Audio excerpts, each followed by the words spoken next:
Morinda ਦੇ ਗੁਰਦੁਆਰਾ ਕੋਤਵਾਲੀ ਸਾਹਿਬ ਦੇ ਵਿੱਚ ਬੇਅਦਬੀ। ਇੱਕ ਸ਼ਖਸ ਨੇ ਪਾਠ ਕਰ ਰਹੇ ਗ੍ਰੰਥੀ ਸਿੰਘਾਂ ਦੇ ਮਾਰੇ ਥੱਪੜ, ਪਾਵਨ ਸਰੂਪਾਂ ਦੀ ਵੀ ਕੀਤੀ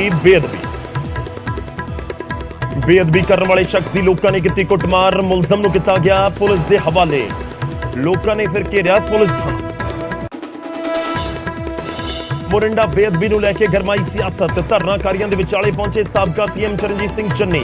ਕੈਪਟਨ ਅਮਰਿੰਦਰ ਸਿੰਘ ਨੇ ਵੀ ਮੁਲਜ਼ਮ ਦੇ ਖਿਲਾਫ ਮੰਗੀ ਸਖਤ ਕਾਰਵਾਈ। ਅਕਾਲੀ ਦਲ ਨੇ ਸਿੱਧਾ ਸਰਕਾਰ ਤੇ ਚੁੱਕੇ ਸਵਾਲ। ਤਾਂ ਸਰਕਾਰ ਦਾ ਜਵਾਬ, ਸਜ਼ਾ ਦੇਵਾਂਗੇ, ਸੰਗਤ ਸ਼ਾਂਤੀ ਬਣਾ ਕੇ ਰੱਖੋ। ਉਧਰ ਕਪੂਰਥਲਾ ਦੇ ਗੁਰਦੁਆਰਾ ਸਾਹਿਬ ਦੇ ਵਿੱਚ ਦੋ ਧਿਰਾਂ ਦੇ ਵਿਚਾਲੇ ਖੂਨੀ ਟਕਰਾਰ। ਗੁਰਦੁਆਰੇ ਦੇ ਪ੍ਰਬੰਧਾਂ ਦੇ ਅਧਿਕਾਰ ਨੂੰ ਲੈ ਕੇ ਹੋਈ ਝੜਪ। ਦੋਵਾਂ ਧਿਰਾਂ ਦੇ 3 ਤੋਂ 4 ਲੋਕ ਜ਼ਖਮੀ। अरुणाचल प्रदेश के गुरुद्वारे ਨੂੰ ਬੋਧੀ ਸਥਾਨ ਬਣਾਉਣ ਦਾ ਜਥੇਦਾਰ ਨੇ ਲਿਆ ਨੋਟਿਸ। ਬੋਲੇ ਖਤਮ ਕੀਤੇ ਜਾ ਰਹੇ ਨੇ ਸਿੱਖਾਂ ਦੇ ਇਤਿਹਾਸਿਕ ਸਥਾਨ। ਕੇਂਦਰ ਸਰਕਾਰ ਦਖਲ ਦੇ ਕੇ ਬਹਾਲ ਕਰਾਏ ਗੁਰਦੁਆਰਾ ਸਾਹਿਬ। ਮੁਖਤਾਰ ਅੰਸਾਰੀ ਦੇ ਕਾਨੂੰਨੀ ਖਰਚੇ ਮਾਮਲੇ 'ਚ ਹਾਈ ਕੋਰਟ ਜਾਏਗੀ ਪੰਜਾਬ ਸਰਕਾਰ। ਸੀਐਮ ਬੋਲੇ ਗੈਂਗਸਟਰ ਨੂੰ ਪੰਜਾਬ ਦੇ ਵਿੱਚ ਰੱਖਣ ਦੇ ਲਈ ਖਰਚੇ ਗਏ 55 ਲੱਖ ਰੁਪਏ। ਜਿਨ੍ਹਾਂ ਨੇ ਸਾਈਨ ਕੀਤੇ ਉਹਨਾਂ ਤੋਂ ਹੀ ਕਰਵਾਵਾਂਗੇ ਬਿੱਲਾਂ ਦੀ ਪੇਮੈਂਟ। अंसारी के मुद्दे ते साबका सीएम कैप्टन का सीएम मान से पलटवार। कहा कानून के मुताबिक ही अंसारी नूं लिआंदा गया सी पंजाब। बयान देने तो पहला सिस्टम नूं समझण भगवंत मान। जलंधर जिमनी चोण नूं लैके दल बदलियां का दौर जारी। कांग्रेस छड्ड के आम आदमी पार्टी दे विच शामिल होए परमजीत सिंह रायपुर। सीएम ने किया वेलकम। SGPC मैंबर ने रायपुर। जलंधर नगर सुधार ट्रस्ट के भी रहे ने चेयरमैन।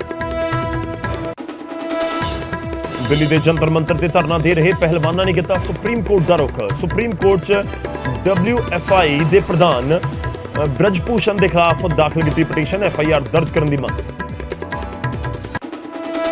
116 नव नियुक्त क्लर्कों को मुख्यमंत्री मान ने वंडे नियुक्ति पत्र। सीएम मान बोले हुण तक पंजाब सरकार ने वंडियां 28,000 तो वध नौकरियां। सारे मिलकर बनावांगे रंगला पंजाब। अबोहर की लंबी माइनर नहर के पिया 200 फुट का पहाड़। सैकड़े एकड़ फसल के भरिया पानी। रोपड़ के थर्मल प्लांट तो निकलने वाली गर्म पानी की नहर के भी आई दरार। पानी च डुबियां ना लगते 4 पिंडां दीयां फसलां।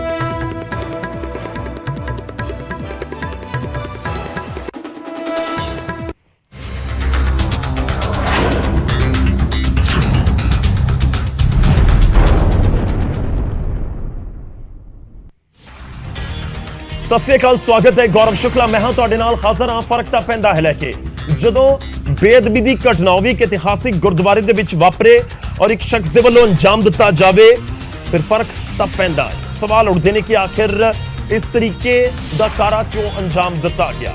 शुरुआत मोरिंडा दे विच होई बेअदबी के मामले तो ही करन जा रहे हैं। मोरिंडा बेअदबी मामले दे विच SGPC के प्रधान का बयान सामने आया है। उन्होंने बेअदबी के दोषी के खिलाफ सख्त कार्रवाई की मांग की है। बेअदबी ਦੀਆਂ ਘਟਨਾਵਾਂ ਨਾ ਰੁਕਣਾ ਦੁਖਦਾਈ ਹੈ। ਹਰਜਿੰਦਰ ਸਿੰਘ ਧਾਮੀ ਕਹਿੰਦੇ ਹੋਏ ਨਜ਼ਰ ਆਏ ਨੇ ਤੇ ਉਹਨਾਂ ਨੇ ਕਿਹਾ ਕਿ ਢਿੱਲੀ ਕਾਰਵਾਈ ਕਰਕੇ ਵਾਧੇ ਨੇ ਮੁਲਜ਼ਮਾਂ ਦੇ ਹੌਸਲੇ। ਮਿਸਾਲੀ ਸਜ਼ਾ ਮਿਲੇ ਤਾਂ ਅਪਰਾਧ ਕਰਨ ਦੀ ਹਿੰਮਤ ਕਿਸੇ ਦੀ ਨਾ ਹੋਵੇ। ਕਾਨੂੰਨ ਦਾ ਹਵਾਲਾ ਦੇ ਕੇ ਮੁਲਜ਼ਮ ਨੂੰ ਬਚਾ ਲਿਆ ਜਾਂਦਾ ਹੈ। ਇਹ ਵੀ ਹਰਜਿੰਦਰ ਸਿੰਘ ਧਾਮੀ ਕਹਿੰਦੇ ਹੋਏ ਨਜ਼ਰ ਆਏ।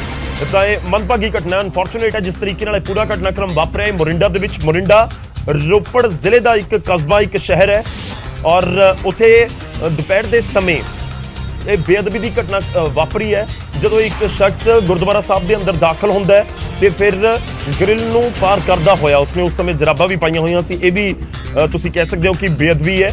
ਤਾਂ ਉਸ ਤੋਂ ਬਾਅਦ ਅੱਗੇ ਆਉਂਦਾ ਜਿਹੜੇ ਪਾਠੀ ਪਾਠ ਕਰ ਰਹੇ ਸਨ ਉਹਨਾਂ ਦੇ ਪਹਿਲਾਂ ਥੱਪੜ ਮਾਰੇ ਜਾਂਦੇ ਨੇ, ਫਿਰ ਬੇਅਦਬੀ ਦੀ ਘਟਨਾ ਨੂੰ ਵੀ ਅੰਜਾਮ ਉੱਥੇ ਦਿੱਤੀ ਜਾਂਦੀ ਹੈ। ਗੁਰੂ ਗ੍ਰੰਥ ਸਾਹਿਬ ਜੀ ਦਾ ਪ੍ਰਕਾਸ਼ ਹੋਇਆ ਸੀ, ਉੱਥੇ ਵੀ ਉਸਦੇ ਵੱਲੋਂ ਬੇਅਦਬੀ ਕੀਤੀ ਗਈ। ਤਾਂ ਇਹ ਪੂਰੀ ਘਟਨਾ ਵਾਪਰੀ ਹੈ ਮੋਰਿੰਡਾ ਦੇ ਵਿੱਚ। ਇਹ ਪੂਰਾ ਘਟਨਾਕ੍ਰਮ ਜੋ CCTV ਦੇ ਵਿੱਚ ਵੀ ਕੈਦ ਹੋ ਗਿਆ। ਅਸੀਂ ਕੋਸ਼ਿਸ਼ ਕਰ ਰਹੇ ਹਾਂ ਕਿ ਤੁਹਾਨੂੰ ਤਸਵੀਰਾਂ ਉਹੀ ਦਿਖਾਈਏ ਜਿਹੜੀਆਂ ਜ਼ਰੂਰੀ ਨੇ ਔਰ ਕਿਉਂਕਿ ਸ਼ਾਂਤੀ ਬਣਾ ਕੇ ਰੱਖਣ ਦੀ ਅਪੀਲ ਹੋ ਰਹੀ ਹੈ। ਪਰ ਇਸ ਸਭ ਦੇ ਵਿਚਾਲੇ ਸਵਾਲ ਚੁੱਕੇ ਜਾ ਰਹੇ ਨੇ ਸਿਸਟਮ ਦੇ ਉੱਤੇ।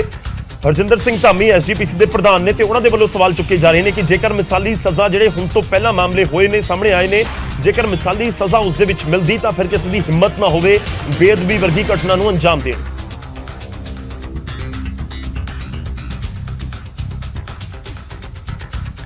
ਤਾਂ ਬੇਅਦਬੀ ਦੇ ਦੋਸ਼ੀ ਦੇ ਖਿਲਾਫ ਸਖਤ ਸਜ਼ਾ ਦੀ ਮੰਗ ਕੀਤੀ ਜਾ ਰਹੀ ਹੈ। ਸੰਗਤ ਦੇ ਵੱਲੋਂ ਵੀ ਧਰਨਾ ਪ੍ਰਦਰਸ਼ਨ ਉਹਨਾਂ ਦੇ ਵੱਲੋਂ ਵੀ ਕੀਤਾ ਗਿਆ ਤੇ ਉਧਰ SGPC ਦੇ ਪ੍ਰਧਾਨ ਵੀ ਇਹੀ ਮੰਗ ਕਰ ਰਹੇ ਨੇ। ਸਿੱਧਾ ਤੁਹਾਨੂੰ ਲੈ ਕੇ ਚੱਲਦੇ ਹਾਂ ਮੋਰਿੰਡਾ ਜਿੱਥੋਂ ਸਾਡੇ ਸਹਿਯੋਗੀ ਨੁਪਿੰਦਰ ਬਰਾੜ ਹੁਣ ਸਾਡੇ ਨਾਲ ਜੁੜ ਰਹੇ ਨੇ। ਅਸੀਂ ਗਰਾਊਂਡ ਜ਼ੀਰੋ ਦੇ ਉੱਤੇ ਇਸ ਸਮੇਂ ਕੀ ਕੁਝ ਸਥਿਤੀ ਹੈ ਉਹ ਸਮਝਣ ਦੀ ਦੇਖਣ ਦੀ ਕੋਸ਼ਿਸ਼ ਕਰਾਂਗੇ। ਨੁਪਿੰਦਰ ਜੁੜ ਚੁੱਕੇ ਨੇ। ਨੁਪਿੰਦਰ, ਕੀ ਕੁਝ ਇਸ ਸਮੇਂ ਮਾਹੌਲ ਹੈ, ਹਾਲਾਤ ਹੈ, ਔਰ ਪੁਲਿਸ ਖਾਸ ਤੌਰ ਤੇ ਔਰ ਸਥਾਨਕ ਲੋਕ ਕੀ ਕੁਝ ਕਹਿ ਰਹੇ ਨੇ? Over to you.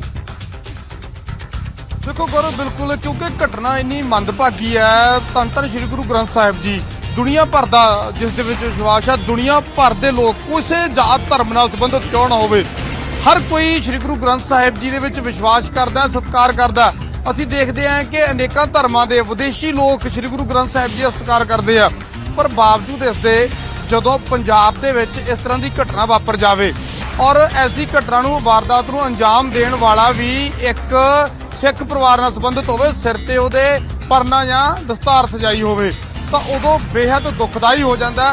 और ਉਹਦਾ ਅਸਰ ਆ ਜਿਹੜਾ ਉਹ ਇਸ ਵੇਲੇ ਇੱਥੇ ਦੇਖਣ ਨੂੰ ਮਿਲ ਰਿਹਾ। ਮਰਿੰਡਾ ਦੇ ਵਿੱਚ ਲੋਕਾਂ ਦੇ ਵਿੱਚ ਭਾਰੀ ਰੋਸ ਹੈ, ਦਿਲ ਦੁਖਿਆ ਹੈ, और ਜਦੋਂ ਦਿਲ ਦੁਖਦਾ ਹੈ ਇਸ ਤਰ੍ਹਾਂ ਦੀ ਘਟਨਾ ਵਾਪਰਦੀ ਹੈ ਤਾਂ ਫਿਰ ਰੋਸ ਜਾਗਣਾ लाजमी है। और रोस वो जाग्या होया, सड़क जाम की हुई है, थाने के बाहर प्रदर्शन किया जा रहा है। और इस वे थाने के अंदर भी वड्डी गिनती के जिहड़ियां संगतां ने जिहड़े प्रदर्शन किया जा रहा संगतां दे वल्लों वो इत्थे पहुंचियां होईयां ने और ये प्रोटेस्ट किया जा रहा है। और मुख तौर पर देखो, क्योंकि दिन दिहाड़े जिस तरह CCTV दे विच कैद हुई है घटना कि किवें अंजाम दिता गया इस घटना नूं, उस तो बाद रोस आ जिहड़ा होर वध जांदा है कि दिन दिहाड़े एक शख्स इस तरह गुरुद्वारा साहिब के अंदर दाखिल हुंदा है, जुत्ते पा के दाखिल हुंदा, बेअदबी करदा है। और जिहड़े ग्रंथी सिंह उत्थे पाठ कर रहे ने, सेवा कर रहे ने, उन्हां दी दस्तार तक ला दिंदा है। और ऐसी घटना नूं अंजाम देना बेहद दुखदाई है। तो देखो, मरिंडा दे विच रोस इन्ना वधिया है कि मरिंडा दे जिहड़े बाजार है वो बंद हो गए ने। रोस दे वजों बाजार बंद कर दिता गया है। रोस क्योंकि चाहे किसी भी जात धर्म नाल कोई जुड़िया क्यों ना होवे गौरव, सारियां दा विश्वास है श्री गुरु ग्रंथ साहिब जी दे विच हाजर नाजर गुरु मन्निया जाता है। श्री गुरु ग्रंथ साहिब जी नूं हाजर नाजर गुरु ने, तो फिर जो बेअदबी की जाती है तो फिर रोस जागना लाजमी है। साडे स्थानक सहयोगी लगातार इत्थे अवतार लगे हुए हैं, इन्हां तो असीं एक बारी अपडेट लैण की कोशिश करते हैं गौरव, ताकि पूरे घटनाक्रम नूं समझ सकीए। अवतार 1:15 बजे के करीब ये घटना वापरदी है, उस तो बाद की कुछ वापरदा। हालांकि ये जिहड़ा दोखी है, गुरु का दोखी है, ਉਹਦੀ ਭੁਗਤ ਉੱਥੇ ਸਵਾਰੀ ਵੀ ਜਾਂਦੀ ਹੈ, ਪੁਲਿਸ ਦੇ ਹਵਾਲੇ ਕਰ ਦਿੱਤਾ ਜਾਂਦਾ।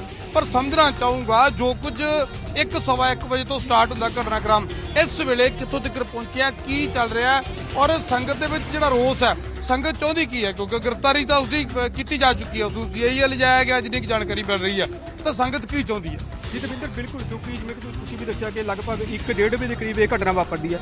ਘਟਨਾ ਤੋਂ ਬਾਅਦ, ਕਿਉਂਕਿ ਉਸ ਤੋਂ ਬਾਅਦ ਜਦੋਂ ਇਹ ਸ਼ਖਸ ਅੰਦਰ ਦਾਖਲ ਹੁੰਦਾ, ਗੁਰੂ ਗ੍ਰੰਥ ਸਾਹਿਬ ਦੀ ਤਾਬਿਆਂ ਦੇ ਅੰਦਰ ਦਾਖਲ ਹੁੰਦਾ ਹੈ, ਤਾਂ ਉੱਥੇ ਜਿਹੜਾ ਇੱਕ ਛੋਟਾ ਬੈਰੀਕੇਡ ਹੁੰਦਾ ਜੋ ਸੈਪਰੇਟ ਕੀਤਾ ਹੁੰਦਾ ਗੁਰੂ ਗ੍ਰੰਥ ਸਾਹਿਬ ਦੀ ਤਾਬਿਆਂ ਨੂੰ ਤੇ ਪਬਲਿਕ ਨੂੰ, ਉੱਥੋਂ ਦਾਖਲ ਹੋ ਕੇ ਅੰਦਰ ਆ ਕੇ ਦੋ ਪਾਠੀ ਸਿੰਘ, ਕਿਉਂਕਿ ਦੋ ਸ੍ਰੀ ਗੁਰੂ ਗ੍ਰੰਥ ਸਾਹਿਬ ਜੀ ਦੇ ਦੋ ਪਾਠਾਂ ਦੀ ਲੜੀ ਚੱਲ ਰਹੀ ਸੀ, ਦੋ ਗ੍ਰੰਥੀ ਸਿੰਘ ਉੱਥੇ ਪਾਠ ਕਰ ਰਹੇ ਸਨ, ਤੇ ਉਹਨਾਂ ਗ੍ਰੰਥੀ ਸਿੰਘਾਂ ਦੇ ਨਾਲ ਸਭ ਤੋਂ ਪਹਿਲਾਂ ਕੁੱਟਮਾਰ ਕੀਤੀ ਜਾਂਦੀ ਹੈ, ਕਿਉਂਕਿ ਮੌਕੇ ਦੇ ਉੱਪਰ ਸੰਗਤ ਵੀ ਤੁਸੀਂ ਨਾ ਸਾਰਿਆਂ ਨੇ ਦੇਖਿਆ। ਉਸ ਤੋਂ ਬਾਅਦ ਅੱਗੇ ਦਾ ਘਟਨਾਕ੍ਰਮ ਸਮਝਣਾ ਚਾਹਾਂਗੇ। ਸੰਗਤ ਉਸ ਤੋਂ ਬਾਅਦ ਇਕੱਠੀ ਹੋ ਜਾਂਦੀ ਹੈ, ਇਕੱਠ ਹੋ ਜਾਂਦਾ। ਹੁਣ ਸੰਗਤ ਦੇ ਵਿੱਚ ਰੋਸ ਹੈ, ਸੰਗਤ ਕੀ ਕਹਿੰਦੀ ਹੈ ਕਿ ਇਸ ਵੇਲੇ ਕਿਸ ਤਰ੍ਹਾਂ ਦੀ ਕਾਰਵਾਈ ਹੋ?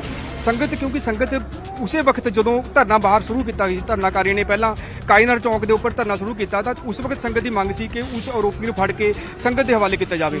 ਲੇਕਿਨ ਲਾਅ ਐਂਡ ਆਰਡਰ ਦੀ ਸਥਿਤੀ ਹੈ, ਪੁਲਿਸ ਦੇ ਲਈ ਕਦੇ ਵੀ ਮੁਮਕਿਨ ਨਹੀਂ ਹੋ ਸਕਦਾ ਕਿ ਆਰੋਪੀ ਨੂੰ ਫੜ ਕੇ ਸੰਗਤ ਦੇ ਹਵਾਲੇ ਕੀਤਾ ਜਾਵੇ, ਅਤੇ ਪੁਲਿਸ ਦੇ ਅਧਿਕਾਰੀ ਨੇ, ਜੋ ਅਫਸਰ ਨੇ, ਉਹ ਕਾਰਵਾਈ ਕਰਨ ਦੀ ਗੱਲ ਕਰ ਰਹੇ ਸੀ। ਜੋ ਸਭ ਤੋਂ ਤਾਜ਼ਾ ਸਥਿਤੀ ਹੈ ਕਿ ਆਰੋਪੀ ਦੇ ਉੱਪਰ ਜਸਵੀਰ ਸਿੰਘ ਆਰੋਪੀ ਦਾ ਨਾਮ ਹੈ, ਉਸ ਦੇ ਉੱਪਰ 295A ਦੇ ਤਹਿਤ ਹੋਰ ਵੀ ਧਾਰਾਵਾਂ ਲੱਗੀਆਂ ਨੇ, ਮਾਮਲਾ ਦਰਜ ਹੋ ਚੁੱਕਾ ਹੈ ਅਤੇ ਪੁਲਿਸ ਦੀ ਕਸਟਡੀ ਵਿੱਚ ਸੀ ਪਹਿਲਾਂ, ਉਸ ਦੀ ਹੁਣ ਗ੍ਰਿਫਤਾਰੀ ਪੈ ਚੁੱਕੀ ਹੈ। ਤੇ ਸੰਗਤ ਫਿਰ ਵੀ ਇਸ ਵਕਤ ਵੀ ਸੰਗਤ ਦੇ ਵੱਲੋਂ ਰੋਸ ਸੰਗਤ ਦੇ ਵਿੱਚੋਂ ਘਟਣ ਦਾ ਨਾਮ ਨਹੀਂ ਲੈ ਰਿਹਾ, ਤੇ ਲਗਾਤਾਰ ਸੰਗਤ, ਜੋ ਇਲਾਕੇ ਦੀ ਸੰਗਤ ਹੈ, ਉਹ ਮੌਕੇ ਦੇ ਉੱਪਰ ਥਾਣੇ ਦਾ ਘਿਰਾਓ ਕੀਤਾ, ਕਿਉਂਕਿ ਲਗਭਗ 2-2:15 ਵਜੇ ਦੇ ਕਰੀਬ ਵੀ ਇਹੀ ਮੰਗ ਹੈ ਕਿ ਜਿਹੜਾ ਮੁਲਜ਼ਮ ਹੈ, ਦੋਸ਼ੀ ਹੈ, ਉਹਨੂੰ ਪੇਸ਼ ਕੀਤਾ ਜਾਵੇ ਸੰਗਤ ਦੇ ਵਿੱਚ ਕਚਹਿਰੀ 'ਚ। ਜੀ ਬਿਲਕੁਲ, ਕਿਉਂਕਿ ਸੰਗਤ ਭਾਰੀ ਗਿਣਤੀ ਦੇ ਵਿੱਚ ਮੌਜੂਦ ਹੈ, ਜੋ ਸੰਗਤ ਦੇ ਨੁਮਾਇੰਦੇ ਨੇ ਉਹ ਵੀ ਕਿਸੇ ਸਥਿਤੀ ਦੇ ਉੱਪਰ ਨਹੀਂ ਪਹੁੰਚਦੇ ਕਿ ਆਖਰ ਸੰਗਤ ਨੂੰ ਮਨਾਇਆ ਕਿਸ ਤਰ੍ਹਾਂ ਜਾਵੇਗਾ, ਸੰਗਤ ਨੂੰ ਸ਼ਾਂਤ ਕਿਸ ਤਰ੍ਹਾਂ ਕੀਤਾ ਜਾਵੇਗਾ। ਲੇਕਿਨ ਕੁੱਲ ਮਿਲਾ ਕੇ ਸੰਗਤ ਦੀ ਉਹੀ ਮੰਗ, ਕਿਉਂਕਿ ਜਦੋਂ ਸੰਗਤ ਦੀ ਮੰਗ ਖਤਮ ਹੋ ਜਾਵੇਗੀ ਜਾਂ ਸੰਗਤ ਦੀ ਸੰਤੁਸ਼ਟੀ ਹੋ ਜਾਵੇਗੀ ਤਾਂ ਸੰਗਤ ਇੱਥੋਂ ਚਾਲੇ ਪਾ ਦੇਵੇਗੀ। ਪੁਲਿਸ ਦੇ ਕਿਹੜੇ ਅਫਸਰ ਇੱਥੇ ਪਹੁੰਚੇ ਆ ਗੱਲਬਾਤ ਕਰਨ ਲਈ ਸੰਗਤ ਨਾਲ?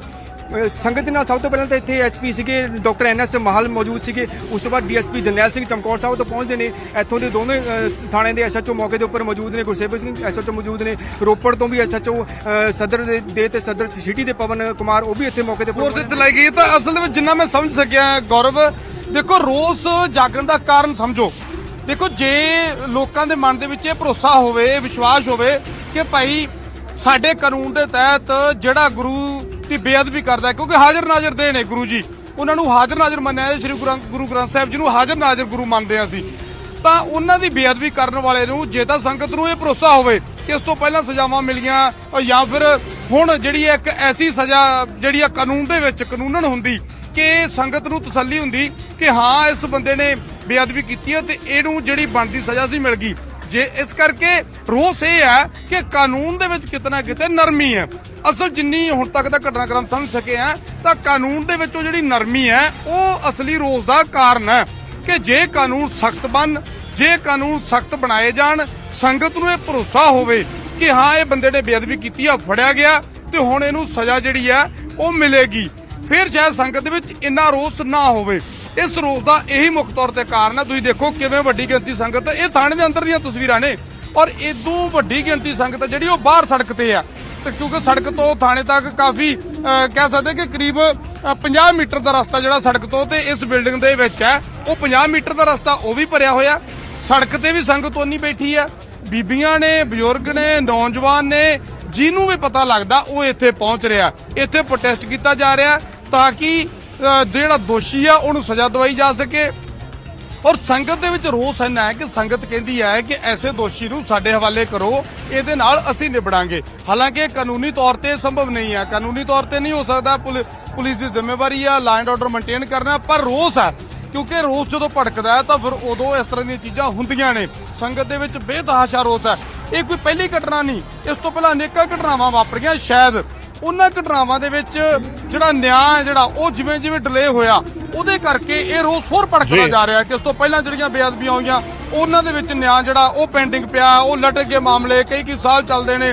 ਇਸ ਕਰਕੇ ਸੰਗਤ ਦੇ ਵਿੱਚ ਰੋਸ ਹੈ। ਇੱਕ ਤਾਂ ਕਾਨੂੰਨ ਆ ਜਿਹੜਾ ਉਹ ਸਖਤ ਬਣੇ ਤਾਂ ਕਿ ਜਿਹੜਾ ਐਸਾ ਕੋਈ ਗੁਰੂ ਦਾ ਦੋਖੀ ਹੈ, ਐਸਾ ਗੁਨਾਹੀ ਬੰਦਾ ਜੇ ਕੋਈ ਐਸੀ ਗਲਤੀ ਕਰਦਾ, ਐਸਾ ਗੁਨਾਹ ਕਰਦਾ, ਤਾਂ ਉਹਨੂੰ ਐਸੀ ਜੇ ਅਗਰ ਇੱਕ ਅੱਧੇ ਨੂੰ ਵੀ ਐਸੀ ਸਜ਼ਾ ਮਿਲ ਜਾਂਦੀ ਹੈ ਕਾਨੂੰਨ ਐਸੀ ਸਜ਼ਾ ਮਿਲ ਜਾਂਦੀ ਹੈ ਕਿ ਡਰ ਪੈਦਾ ਹੋ ਜੇ ਕਿ ਜੇ ਮੈਂ ਗੁਰੂ ਦੀ ਬੇਅਦਬੀ ਕੀਤੀ ਤਾਂ ਜੇਕਰ ਹੋ ਸਕੇ ਤਾਂ ਇੱਕ ਵਾਰ ਤਸਵੀਰਾਂ, ਕਿਉਂਕਿ ਰੋਡ ਜਾਮ ਦਾ ਤੁਸੀਂ ਜ਼ਿਕਰ ਕਰ ਰਹੇ ਸੀ ਕਿ ਬਿਲਕੁਲ ਥਾਣੇ ਦੇ ਅੱਗੇ ਰੋਡ ਜਾਮ ਕੀਤਾ ਗਿਆ। ਦੂਜਾ ਪੁਆਇੰਟ ਇਹ ਵੀ ਹੈ ਕਿਉਂਕਿ ਮੋਰਿੰਡਾ ਬਿਲਕੁਲ ਲੁਧਿਆਣਾ ਚੰਡੀਗੜ੍ਹ ਰੋਡ ਦੇ ਉੱਤੇ ਪੈਂਦਾ, ਇਸ ਕਰਕੇ ਜਿਹੜੇ ਲੋਕ ਲੁਧਿਆਣਾ ਤੋਂ ਨਿਕਲੇ ਨੇ ਜਾਂ ਚੰਡੀਗੜ੍ਹ ਤੋਂ ਨਿਕਲੇ ਨੇ ਕਿ ਉਹਨਾਂ ਨੂੰ ਰੋਡ ਦੇ ਬਲੌਕਿੰਗ ਦੀ ਵਜ੍ਹਾ ਦੇ ਨਾਲ ਕੋਈ ਦਿੱਕਤ ਆ ਸਕਦੀ ਹੈ, ਉਹ ਵੀ ਕਲੀਅਰ ਕਰ ਦਿਓ ਇੱਕ ਵਾਰੀ। ਜੇਕਰ ਰੋਡ ਬਲੌਕ ਦੀਆਂ ਕੋਈ ਤਸਵੀਰਾਂ ਨੇ ਉਹ ਵੀ ਤੱਕ ਸਾਡੇ ਦਰਸ਼ਕਾਂ ਤੱਕ ਪਹੁੰਚਾ ਸਕੋ। ਗੌਰਵ ਬਿਲਕੁਲ ਮੈਂ ਹਰ ਚੀਜ਼ ਕਲੀਅਰ ਕਰਨ ਦੀ ਕੋਸ਼ਿਸ਼ ਕਰਦਾ। ਪਹਿਲਾਂ ਤਾਂ ਮੈਂ ਇੱਥੋਂ ਸ਼ੁਰੂ ਕਰਦਾ, ਇਸ ਵੇਲੇ ਥਾਣੇ ਦੇ ਅੰਦਰ ਮੌਜੂਦ ਹਾਂ। ਇਹ ਥਾਣੇ ਦੇ ਬਿਲਕੁਲ ਅੰਦਰਲੇ ਗੇਟ ਤੇ ਪ੍ਰੋਟੈਸਟ ਚੱਲ ਰਿਹਾ, ਥਾਣਾ ਸਿਟੀ ਮੋਰਿੰਡਾ। ਇਹ ਤਸਵੀਰਾਂ ਤੁਹਾਡੇ ਸਾਹਮਣੇ ਨੇ, ਵੱਡੀ ਗਿਣਤੀ ਵਿੱਚ ਇਕੱਠ। ਹੁਣ ਤੁਹਾਨੂੰ ਬਾਹਰ ਵਾਲੇ ਪਾਸੇ ਲੈ ਕੇ ਚੱਲਦੇ ਆ ਇੱਥੋਂ, ਕਿਉਂਕਿ ਜਿਸ ਤਰ੍ਹਾਂ ਮੈਂ ਪਹਿਲਾਂ ਜ਼ਿਕਰ ਕੀਤਾ ਕਿ ਥਾਣੇ ਦੇ ਕੋਲੇ ਕਾਫੀ ਜਿਹੜਾ ਏਰੀਆ ਇੱਥੋਂ 50 ਮੀਟਰ ਸੜਕ ਤੇ ਜੇ ਆਪਾਂ ਜਾਈਏ ਤਾਂ 50 ਮੀਟਰ ਦਾ ਰਸਤਾ ਜਿਹੜਾ ਹੈਗਾ ਉਹ ਪੈ ਜਾਂਦਾ, ਜਿਹੜਾ ਐਂਟਰੀ ਦਾ ਜਿਹੜਾ ਰਸਤਾ ਹੈ। ਤਾਂ ਸੰਗਤ ਪੂਰੇ ਰਸਤੇ ਤੇ ਤੁਹਾਨੂੰ ਨਜ਼ਰ ਆਏਗੀ। ਹੁਣ ਤੁਹਾਨੂੰ ਸੜਕ ਵੱਲ ਲੈ ਚੱਲਦੇ ਆ ਕਿ ਸੜਕ ਤੇ ਇਸ ਵੇਲੇ ਕੀ ਤਸਵੀਰ ਹੈ। ਜਿਹੜੀ ਗੱਲ ਦੂਜੀ ਕਿ ਇਸ ਪ੍ਰੋਟੈਸਟ ਦਾ ਜਾਂ ਇਸ ਰੋਡ ਜਾਮ ਕਰਨ ਦਾ ਜਿਹੜੇ ਲੋਕ ਲੰਘਣ ਵਾਲੇ ਨੇ, ਕਿਉਂਕਿ ਲੁਧਿਆਣਾ ਜਿਹੜਾ ਲੁਧਿਆਣਾ ਚੰਡੀਗੜ੍ਹ ਰੋਡ ਤੇ ਪੈਂਦਾ ਇਹ ਮੋਰਿੰਡਾ, ਤਾਂ ਕਿਤੇ ਉਹ ਰੋਡ ਨੂੰ ਤਾਂ ਦਿੱਕਤ ਨਹੀਂ। ਤਾਂ ਦੇਖੋ ਕਿਉਂਕਿ ਉਹ ਹਾਈਵੇ ਬਣ ਚੁੱਕਿਆ, ਨਵਾਂ ਹਾਈਵੇ ਬਣ ਚੁੱਕਿਆ। ਇਹ ਪੁਰਾਣੀ ਸੜਕ ਹੈ ਜਿਹੜੀ ਪਹਿਲਾਂ ਸੜਕ ਜਿਹੜੀ ਇੱਥੇ ਵਗਦੀ ਸੀ, ਜਿਹੜੀ ਵੱਡੇ ਹਾਈਵੇ ਬਣਨ ਤੋਂ ਪਹਿਲਾਂ ਜਿਹੜੀ ਸੜਕ ਵਗਦੀ ਸੀ, ਉਹ ਸੜਕ ਹੈ ਇਹ ਜਿੱਥੇ ਪ੍ਰੋਟੈਸਟ ਕੀਤਾ ਜਾ ਰਿਹਾ। ਜਿਹੜੀ ਆਮ ਪਬਲਿਕ ਦੇ ਲਈ ਰਸਤਾ ਜਿਹੜਾ ਉਹ ਲੁਧਿਆਣਾ ਚੰਡੀਗੜ੍ਹ ਉਹ ਵੱਡਾ ਬਾਈਪਾਸ ਜਿਹੜਾ ਮੇਨ ਹਾਈਵੇ ਨੇ ਉਹ ਚਾਲੂ ਹਾਲਤ ਦੇ ਵਿੱਚ ਨੇ, ਉੱਥੇ ਸੰਗਤ ਨੇ ਪ੍ਰੋਟੈਸਟ ਨਹੀਂ ਕੀਤਾ। ਇੱਥੇ ਜਿਹੜਾ ਥਾਣੇ ਦੇ ਬਾਹਰ ਪੁਰਾਣਾ ਰੋਡ ਆ ਜਿਹੜਾ ਉਹ ਜਾਮ ਹੈ ਇੱਥੇ, ਕਿਉਂਕਿ ਪੁਲਿਸ ਨੇ ਇhtiyatan ਵੀ ਦੂਰ ਤੱਕ ਜਿਹੜਾ ਹੈਗਾ ਗੱਡੀਆਂ ਰੋਕਣੀਆਂ ਸ਼ੁਰੂ ਕਰ ਦਿੱਤੀਆਂ ਕਿ ਕਿਤੇ ਕੋਈ ਅਣਸੁਖਾਵੀ ਘਟਨਾ ਨਾ ਵਾਪਰ ਜਾਵੇ। ਕਿਉਂਕਿ ਸੰਗਤ ਦੇ ਵਿੱਚ ਰੋਸ ਜਦੋਂ ਭੜਕਦਾ, ਇਸ ਤਰ੍ਹਾਂ ਦੀ ਘਟਨਾ ਤੋਂ ਬਾਅਦ ਰੋਸ ਜਦੋਂ ਭੜਕਦਾ ਤਾਂ ਉਦੋਂ ਕਈ ਵਾਰ ਜਦੋਂ ਸੈਟੀਸਫੈਕਸ਼ਨ ਨਹੀਂ ਹੁੰਦੀ ਤਾਂ ਸੰਗਤ ਭੜਕ ਜਾਂਦੀ ਆ।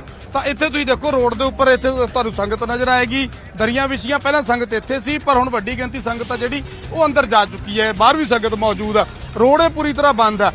ਤਾਂ ਇਹ ਤਸਵੀਰਾਂ ਹੀ ਤੁਹਾਨੂੰ ਦੂਰ ਤੱਕ ਦਿਖਾ ਦਿੰਦੇ ਆ। ਰਜਿੰਦਰ ਇੱਕ ਵਾਰੀ ਤਸਵੀਰ ਦੂਰ ਤੱਕ ਦੋਨੇ ਪਾਸੇ ਦਿਖਾ ਦਿਓ।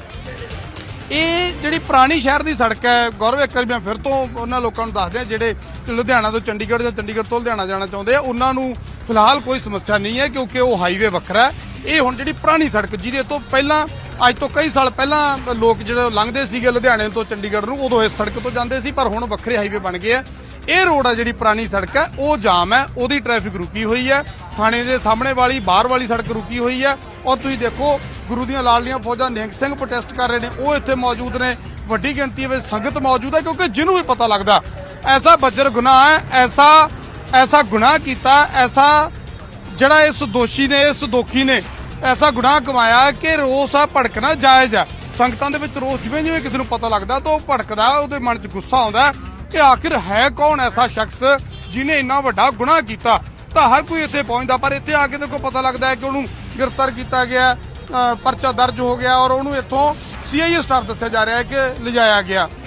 ਦੇਖੋ ਦੋਨੇ ਚੀਜ਼ਾਂ ਨੇ, ਸੰਗਤ ਦੇ ਵਿੱਚ ਰੋਸ ਹੈ, ਇਹ ਜਿਹੜੀ ਸੰਗਤ ਤੁਸੀਂ ਦੇਖ ਰਹੇ ਹੋ, ਸੰਗਤ ਦੇ ਵਿੱਚ ਇਹ ਰੋਸ ਹੈ ਕਿ ਅਸੀਂ ਉਹਨੂੰ ਸਜ਼ਾ ਆਪ ਦੇਣੀ ਹੈ, ਪਰ ਪੁਲਿਸ ਕਿਉਂਕਿ ਕਾਨੂੰਨ ਮੁਤਾਬਕ ਉਹਨਾਂ ਨੇ ਚੱਲਣਾ ਹੈ, ਤਾਂ ਪੁਲਿਸ ਦੀ ਇਹ ਮਜਬੂਰੀ ਹੈ ਕਿ ਉਹਨਾਂ ਨੇ ਪਰਚਾ ਦਰਜ ਕਰਕੇ ਇੱਥੋਂ ਬੇਸ਼ੱਕ ਉਹ ਦੋਸ਼ੀ ਹੈ, ਬੇਸ਼ੱਕ ਮੁਲਜ਼ਮ ਹੈ, ਉਹਨੂੰ ਵੀ ਪੁਲਿਸ ਨੇ ਕਿਤੇ ਨਾ ਕਿਤੇ ਪ੍ਰੋਟੈਕਸ਼ਨ ਦੇਣੀ ਹੈ। ਅਸੀਂ ਦੇਖਦੇ ਹਾਂ ਕਿ ਵੱਡੇ ਵੱਡੇ ਗੈਂਗਸਟਰ ਜਿਹੜੇ ਲਾਰੈਂਸ ਬਿਸ਼ਨੋਈ ਵਰਗੇ, ਉਹਨਾਂ ਦੀ ਵੀ ਹਿਫਾਜ਼ਤ ਜਿਹੜਾ ਹੈਗਾ ਸੁਪਰੀਮ ਕੋਰਟ ਤੱਕ ਤੋਂ ਆਰਡਰ ਆਉਂਦੇ ਆ ਕਿ ਉਹਦੀ ਵੀ ਹਿਫਾਜ਼ਤ ਕਰਨਾ ਕਾਨੂੰਨ ਦੀ ਜ਼ਿੰਮੇਵਾਰੀ ਬਣ ਜਾਂਦੀ ਹੈ। ਇਸ ਕਰਕੇ ਪੁਲਿਸ ਪ੍ਰਸ਼ਾਸਨ ਹੈ ਜਿਹੜਾ ਉਹ ਆਪਦੇ ਉਸ ਕਾਨੂੰਨ ਮੁਤਾਬਕ ਵੱਜਿਆ ਹੋਇਆ, ਉਸ ਕਾਨੂੰਨ ਮੁਤਾਬਕ ਪਾਲਣਾ ਕਰਨ ਦੀ ਜਿਹੜਾ ਹੈਗਾ ਅਪੀਲ ਕਰ ਰਿਹਾ ਕਿ ਅਸੀਂ ਉਹਨੂੰ ਗ੍ਰਿਫਤਾਰ ਕੀਤਾ, ਕਾਨੂੰਨਨ ਕਾਰਵਾਈ ਕਰਾਂਗੇ। ਪਰ ਕਿਉਂਕਿ ਸੰਗਤ ਦੇ ਵਿੱਚ ਰੋਸ ਹੈ, ਸੰਗਤ ਕਹਿੰਦੀ ਹੈ ਕਿ ਐਸੇ ਦੋਸ਼ੀ ਨੂੰ ਤਾਂ ਸਜ਼ਾ ਅਸੀਂ ਆਪ ਦੇਵਾਂਗੇ, ਤਾਂ ਇਹ ਦੋਨੇ ਚੀਜ਼ਾਂ ਵੱਖ-ਵੱਖ ਨੇ ਕਿਉਂਕਿ ਇਧਰ ਭਾਵਨਾਵਾਂ ਜਿਹੜੀਆਂ ਆਹਤ ਹੋਈਆਂ ਨੇ, ਭਾਵਨਾਵਾਂ ਨੂੰ ਠੇਸ ਪਹੁੰਚੀ ਹੈ।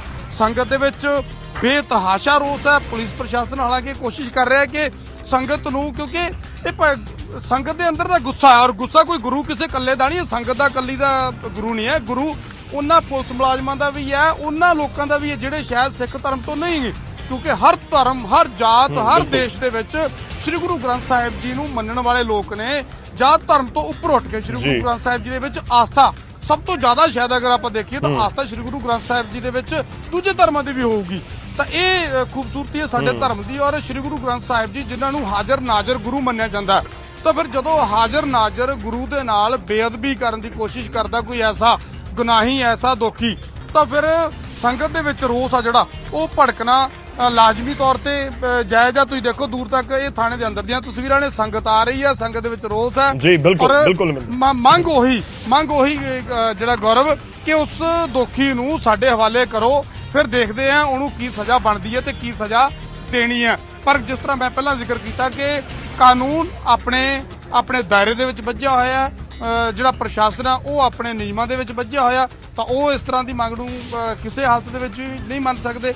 ਪਰ ਸੰਗਤ ਦਾ ਕਿਉਂਕਿ ਰੋਸ ਹੈ, ਤਾਂ ਸੰਗਤ ਆਪਣੀਆਂ ਭਾਵਨਾਵਾਂ ਜਿਹੜੀਆਂ ਨੇ ਉਹਦੇ ਚੱਲਦਿਆਂ ਇੱਥੇ ਪ੍ਰੋਟੈਸਟ ਕਰ ਰਹੀ ਹੈ ਔਰ ਸਾਰਿਆਂ ਨੂੰ ਇਹੀ ਹੈ ਕਿ ਕਦੋਂ ਉਸ ਦੋਸ਼ੀ ਨੂੰ ਜਿਹੜਾ ਸਾਹਮਣੇ ਪੇਸ਼ ਕੀਤਾ ਜਾਵੇ, ਪਰ ਕਾਨੂੰਨੀ ਤੌਰ ਤੇ ਉਸ ਨੂੰ ਗ੍ਰਿਫਤਾਰ ਕੀਤਾ ਜਾ ਚੁੱਕਿਆ, ਪਰਚਾ ਦਰਜ ਹੋ ਚੁੱਕਿਆ। ਔਰ ਸਭ ਤੋਂ ਜਿਹੜੀ ਗੌਰਵ, ਤੁਸੀਂ ਵੀ ਉਹ ਤਸਵੀਰ ਦੇਖੀ ਹੋਊ, ਮੈਂ ਵੀ ਦੇਖੀ ਆ, ਸਭ ਨੇ ਦੇਖੀ ਹੋਊ, ਸਭ ਤੋਂ ਵੱਡਾ ਦੁੱਖ ਕੀ ਆਉਂਦਾ ਕਿ ਇੱਕ ਸਿੱਖ ਪਰਿਵਾਰ ਨਾਲ ਸੰਬੰਧਿਤ, ਉਹਦੀ ਲੁੱਕ ਤੋਂ ਲੱਗਦਾ ਉਹਦੀ ਡੀਲ ਡੌਲ ਦਾ ਜਿਹੜਾ ਪਹਿਰਾਵਾ ਇੱਕ ਸਿੱਖ ਪਰਿਵਾਰ ਨਾਲ ਸੰਬੰਧਿਤ ਸ਼ਖਸ ਹੋਵੇ, ਸਿਰ ਤੇ ਉਹਦੇ ਪਰਨਾ ਜਾਂ ਦਸਤਾਰ ਬੰਨੀ ਹੋਵੇ ਤੇ ਉਹ ਸ਼ਖਸ ਸ੍ਰੀ ਗੁਰੂ ਗ੍ਰੰਥ ਸਾਹਿਬ ਜੀ ਦੀ ਬੇਅਦਬੀ ਕਰਦੇ, ਤਾਂ ਕੀ ਕੁਝ ਉਸ ਸ਼ਖਸ ਦੇ ਅੰਦਰ ਕਿੰਨਾ ਕੁ ਘਿਨਾਉਣਾ ਉਸ ਸ਼ਖਸ ਦਾ ਮਨ ਹੋਵੇਗਾ ਜਾਂ ਕਿੰਨਾ ਕੁ ਪਾਪੀ ਹੋਵੇਗਾ, ਕਿੰਨਾ ਕੁ ਉਹ ਗੁਰੂ ਦਾ ਦੋਖੀ ਹੋਵੇਗਾ, ਕਿਸ ਤਰ੍ਹਾਂ ਦਾ ਇਨਸਾਨ ਹੋਵੇਗਾ।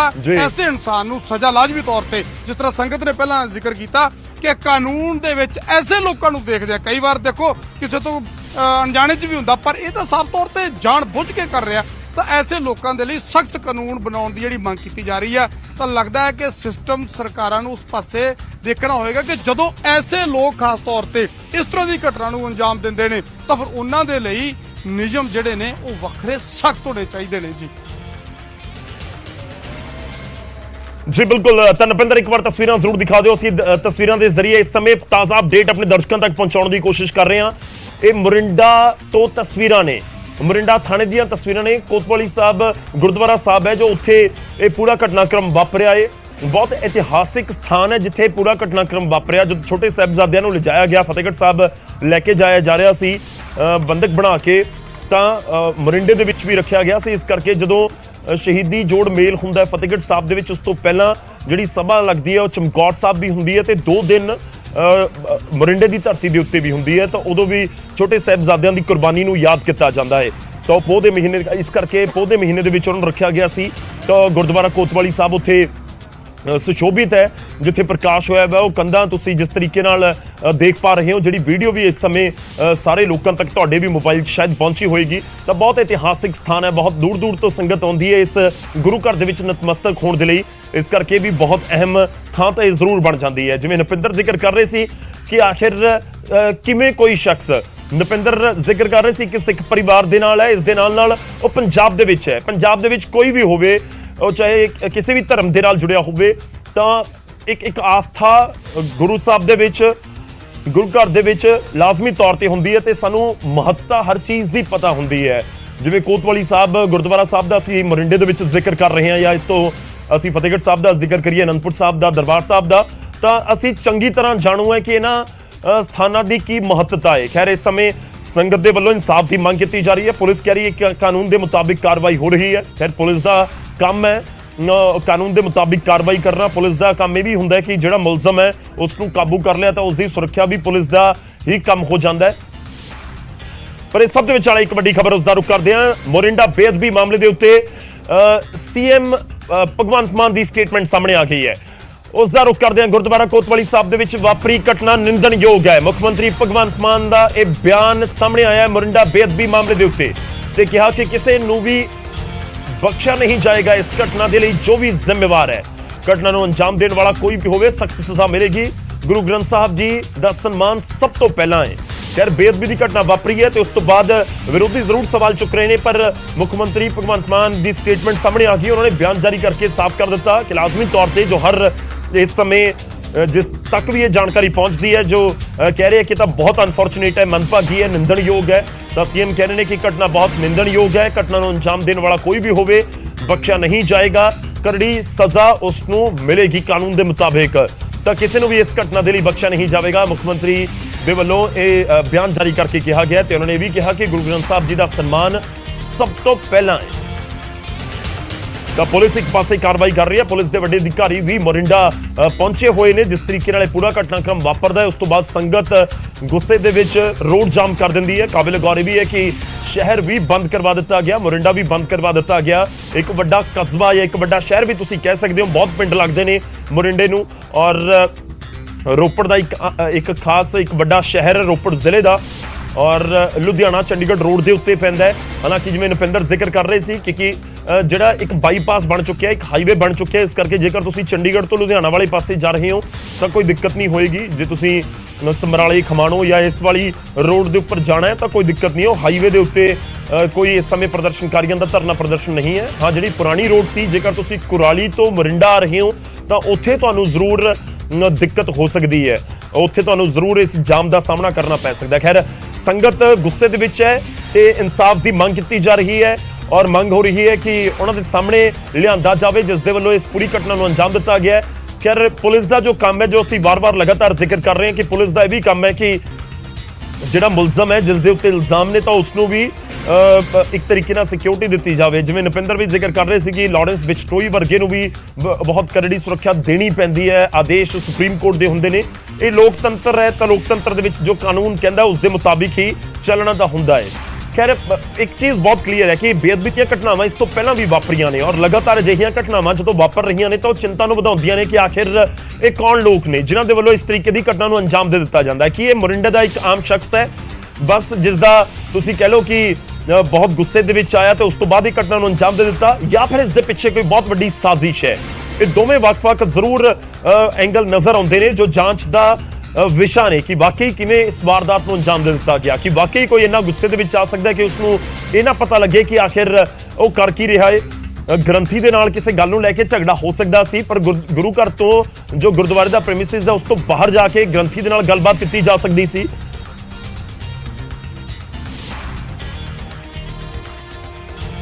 ਪਰ ਜਿਸ ਤਰੀਕੇ ਨਾਲ ਇਹ ਸ਼ਖਸ ਅੰਦਰ ਵੜਦਾ ਹੈ ਔਰ ਉਸ ਤੋਂ ਬਾਅਦ ਜਾ ਕੇ ਇਸ ਦੇ ਵੱਲੋਂ ਇਸ ਪੂਰੀ ਵਾਰਦਾਤ ਨੂੰ, ਘਟਨਾ ਨੂੰ ਅੰਜਾਮ ਦਿੱਤਾ ਜਾਂਦਾ ਤਾਂ ਬਹੁਤ ਸਵਾਲ ਤਾਂ ਖੜੇ ਹੁੰਦੇ ਨੇ। ਖੈਰ, ਹੁਣ ਪੁਲਿਸ ਕੀ ਐਕਸ਼ਨ ਲੈਂਦੀ ਹੈ, ਕੀ ਕਾਰਵਾਈ ਕਰਦੀ ਹੈ, ਉਸ ਦੇ ਉੱਤੇ ਨਜ਼ਰਾਂ ਰਹਿਣਗੀਆਂ। ਪਰ ਇਸ ਸਭ ਦੇ ਵਿਚਾਲੇ ਸਿਆਸਤ ਵੀ ਸ਼ੁਰੂ ਹੋ ਗਈ ਹੈ, ਸਿਆਸੀ ਪ੍ਰਤੀਕਰਮ ਵੀ ਸਾਹਮਣੇ ਆ ਰਹੇ ਨੇ। ਮੰਦਭਾਗੀ ਘਟਨਾ ਹੋਈ ਹੈ ਮੋਰਿੰਡਾ ਕੋਤਵਾਲੀ ਸਾਹਿਬ ਗੁਰਦੁਆਰੇ 'ਚ, ਔਰ ਇਮੀਡੀਏਟਲੀ ਉਹ ਜਿਹੜਾ ਮੁਜਰਮ ਹੈ ਉਹ ਫੜਿਆ ਵੀ ਗਿਆ ਹੈ। ਕਾਨੂੰਨ ਦੇ ਹਿਸਾਬ ਨਾਲ ਸਖਤ ਕਾਰਵਾਈ ਹੋਊਗੀ, ਕੋਈ ਲਿਹਾਜ਼ਦਾਰੀ ਨਹੀਂ ਹੋਊਗੀ। ਔਰ ਜਿਹੜੇ ਸਾਨੂੰ ਨਸੀਹਤਾਂ ਦੇਣ ਰਹੇ ਆ, ਜਿਨ੍ਹਾਂ ਦਾ ਤੁਸੀਂ ਨਾਂ ਲੈ ਰਹੇ ਹੋ, ਇਹ ਉਹ ਲੋਕ ਹੈ ਜਿਹੜੇ ਗੁਰਦੁਆਰਾ ਕਮੇਟੀਆਂ ਦੇ ਪ੍ਰਧਾਨ ਹੁੰਦੇ ਹੋਏ ਤੇ ਸੈਂਟਰ ਸਰਕਾਰ ਦੇ ਝੋਲੀ ਚੱਕ ਬਣ ਗਏ, ਕਿਉਂਕਿ ਇਹਨਾਂ ਦੀ ਲੁੱਟ ਖਸੁੱਟ ਇਹਨਾਂ ਦੇ ਨਾਮ ਆ ਗਏ ਸੀ ਤੇ ਉਹਨਾਂ ਨੇ ਇਹਨਾਂ ਤੇ ਇਨਕੁਆਰੀਆਂ ਬਿਠਾਤੀਆਂ ਸੀ। ਸੋ ਡੈਫੀਨੇਟਲੀ ਜਿਹੜਾ ਵੀ ਕੋਈ ਲੋਕਾਂ ਦੀਆਂ ਭਾਵਨਾਵਾਂ ਭੜਕਾਊਗਾ, ਗੁਰੂ ਸਾਹਿਬ ਦੀ ਬੇਅਦਬੀ ਕਰਨ ਦੀ ਕੋਸ਼ਿਸ਼ ਕਰੂਗਾ ਜਾਂ ਕਰੂਗਾ, ਕੋਈ ਲਿਹਾਜ਼ ਨਹੀਂ ਹੋਣਾ। ਇਹ ਕੋਈ ਪੁਰਾਣੀਆਂ ਸਰਕਾਰਾਂ ਵਾਲਾ ਕੰਮ ਨਹੀਂ ਹੈ ਕਿ ਸਪਾਂਸਰਡ ਕੰਮ ਵੋਟ ਬੈਂਕ ਲਈ ਚੱਲਦਾ ਸੀ। ਤਾਂ ਕਾਨੂੰਨ ਆਪਣਾ ਸਖਤੀ ਨਾਲ ਕੰਮ ਕਰੂਗਾ।